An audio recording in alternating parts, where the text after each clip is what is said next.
आज ही Doubtnut app download करें। Doubtnut पर अपने सभी गणित, रसायन विज्ञान, भौतिक विज्ञान और जीव विज्ञान के डाउट्स का करो सफाया। बस प्रश्न की फोटो खींचो, एक ही प्रश्न को क्रॉप करो और तुरंत वीडियो सोल्यूशन पाओ। अभी डाउनलोड करें। नमस्कार दोस्तों, कथन एक दे रखा है हमें कि यदि आपतित प्रकाश की आवृत्ति कौन सी आपतित प्रकाश की एक न्यूनतम मान से कम है तो धातु से कोई भी प्रकाश इलेक्ट्रॉन नहीं निकालता है। और दूसरा कथन क्या दे रखा है, देहली आवृत्ति से कम आवृत्ति पर इलेक्ट्रॉन का उत्सर्जन नहीं होता है। तो इसे समझने के लिए हमें क्या पढ़ना पड़ेगा, सबसे पहले हमें पढ़ना पड़ेगा प्रकाश का विद्युत प्रभाव या फिर प्रकाश विद्युत प्रभाव। प्रकाश विद्युत प्रभाव। तो दोस्तों होता क्या है कि मान लो कि हमारी प्लेट है, प्लेट में क्या होगी, परमाणु हो गया, परमाणु में क्या होंगे, परमाणु में इलेक्ट्रॉन होंगे, तो हमारी प्लेट में क्या हो गया, इलेक्ट्रॉन्स हो गए। अब दोस्तों होगा क्या, तो हुआ क्या यहाँ पे कि जो आइंस्टाइन ने कहा था कि हमें क्वांटा का सिद्धांत दिया था। क्वांटा का मतलब है कि यहाँ पे फोटोन, जो प्रकाश है हमारा फोटोन के रूप में होता है। फोटोन मतलब कि कणों के रूप में हो गया एक तरह से, तो मतलब ऊर्जा के पैकेट्स हो गए। मान लो कि हमारे फोटोन्स है उनकी तरह होगा, तो यहाँ पे जो कण की तरह हो गया, उनकी जो ऊर्जा बताई थी उन्होंने वो कितनी दी थी, एच म्यू। यहाँ पे म्यू था, वो थी आवृत्ति, तो म्यू बराबर आवृत्ति। अब दोस्तों उन्होंने क्या किया कि यहाँ पे जो कण थे, यहाँ पे उन्होंने कहा कि ये जब इलेक्ट्रॉन से यहाँ पे टकराएंगे तो इन इलेक्ट्रॉन्स के क्या करेंगे कि इन इलेक्ट्रॉन्स को इस धातु से बाहर निकाल देंगे। तो इनको क्या कहा उन्होंने कि फोटो इलेक्ट्रॉन है ये, मतलब कि जो फोटोन के कारण जो इलेक्ट्रॉन बाहर निकल रहे हैं उनको फोटो इलेक्ट्रॉन का। अब दोस्तों हुआ क्या था यहाँ पे कि ये देखो ऊर्जा के फोटॉन्स आ रहे थे, अब इससे टकराए, ये ऊर्जा तो नष्ट हो चुकी है किस किस में, यहाँ पे एक तो इसे यहाँ से इस धातु की प्लेट से इलेक्ट्रॉन को बाहर निकालने में, और दूसरी इसकी गतिज ऊर्जा में, गतिज ऊर्जा में। तो इस ऊर्जा का कुछ काम कहाँ पे आ गया, कुछ कार्य फाई कार्य फलन में, मतलब कि धातु को, इलेक्ट्रॉन को धातु से बाहर निकालने में, तो ये कार्य फलन कहा उन्होंने।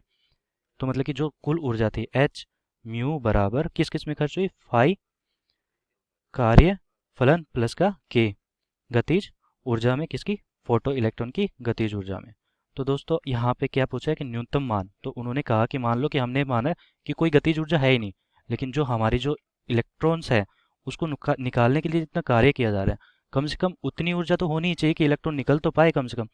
तो उसके लिए उन्होंने कहा कि मान लो कि हमारी गतिज ऊर्जा यहाँ पे 0 है, तो जो इलेक्ट्रॉन को निकालने के लिए जितना कार्य किया जा रहा है फाई, उसको कम से कम निकालने के लिए जो आवृत्ति की जरूरत होती है, प्रकाश की आवृत्ति की जरूरत होती है, उसो उसे ही उन्होंने देली आवृत्ति कहा, देली आवृत्ति। तो यहाँ से देखो कार्यफलन, मतलब कि इतनी ऊर्जा तो कम से कम होनी चाहिए कि कोई गतिज ऊर्जा, तो मान लिया कि गतिज ऊर्जा तो है ही नहीं इस इलेक्ट्रॉन के पास, लेकिन ये कार्यफलन, इसको निकालने के लिए कम से कम इतनी ऊर्जा होनी ही चाहिए। तो उसके लिए उन्होंने जो ऊर्जा का मान माना है एच म्यू नोट, तो यहाँ पे देली आवृत्ति के बराबर उस ऊर्जा की, उस प्रकाश की ऊर्जा होनी चाहिए। तो यहाँ पे देखो अब दोस्तों कि यदि आपतित प्रकाश की आवृत्ति एक न्यूनतम मान से कम है, आवृत्ति यहाँ पे आवृत्ति न्यूनतम मान से कम है, तो इलेक्ट्रॉन बाहर ही नहीं निकलेंगे, तो कम है तो धातु से कोई भी प्रकाश इलेक्ट्रॉन नहीं निकलता है, तो प्रथम कथन सत्य हो गया हमारा। अब कह रहा है कि देहली आवृत्ति से कम आवृत्ति पर इलेक्ट्रॉन का उत्सर्जन नहीं होता है। हाँ ये भी सही है, दूसरा कथन भी, क्योंकि ये देहली आवृत्ति तो है, जो सबसे कम ऊर्जा कम से कम इतनी तो होनी चाहिए कि कार्यफलन के बराबर हो जाए, तो देहली आवृत्ति के बराबर ही होना चाहिए। तो इन दोनों पर दूसरा कथन देहली आवृत्ति के लिए कह रहा है कि जो हमारी म्यू नोट है कम से कम इतनी तो होनी ही चाहिए, जो ऊर्जा है, जो आवृत्ति इतनी तो होनी चाहिए कि देहली आवृत्ति के बराबर हो, ताकि इलेक्ट्रॉन का उत्सर्जन हो जाए। तो आवृत्ति में इलेक्ट्रॉन का उत्सर्जन नहीं होता है, हाँ सही बात है, देहली आवृत्ति से कम आवृत्ति पर इलेक्ट्रॉन का उत्सर्जन नहीं होता है। तो यहाँ पे कथन एक और कथन दो आपस में एक दूसरे से भी जुड़े हुए हैं क्या, हाँ देहली आवृत्ति की वजह से ही होता है क्या कि आवृत्ति का मान न्यूनतम होता है, उसके बाद उससे पहले कोई भी प्रकाश इलेक्ट्रॉन बाहर नहीं निकलता है, यही कह रहे हैं। तो प्रथम कथन तो हमारा सत्य हो गया और दूसरा कथन भी सत्य हो गया। कथन एक की सही व्याख्या कथन दो भी करता है। तो कथन दो देहली आवृत्ति, हाँ वो न्यूनतम आवृत्ति होगी ही होगी। ठीक है दोस्तों, तो दूसरा कथन भी हमारा प्रथम कथन की व्याख्या करता है। तो हमारा उत्तर कौन सा हो जाएगा, प्रथम, ये वाला हमारा उत्तर हो जाएगा, प्रथम ऑप्शन हमारा प्रथम उत्तर हो जाएगा। सॉरी दोस्तों, धन्यवाद। कक्षा 6 से 12वीं से लेकर नीट, IIT, JEE वो एडवांस के लेवल तक 1 करोड़ से ज्यादा छात्रों का भरोसा। आज ही डाउनलोड करें डाउटनेट ऐप या व्हाट्सएप करें अपने सारे डाउट्स 8400 400 400 पर।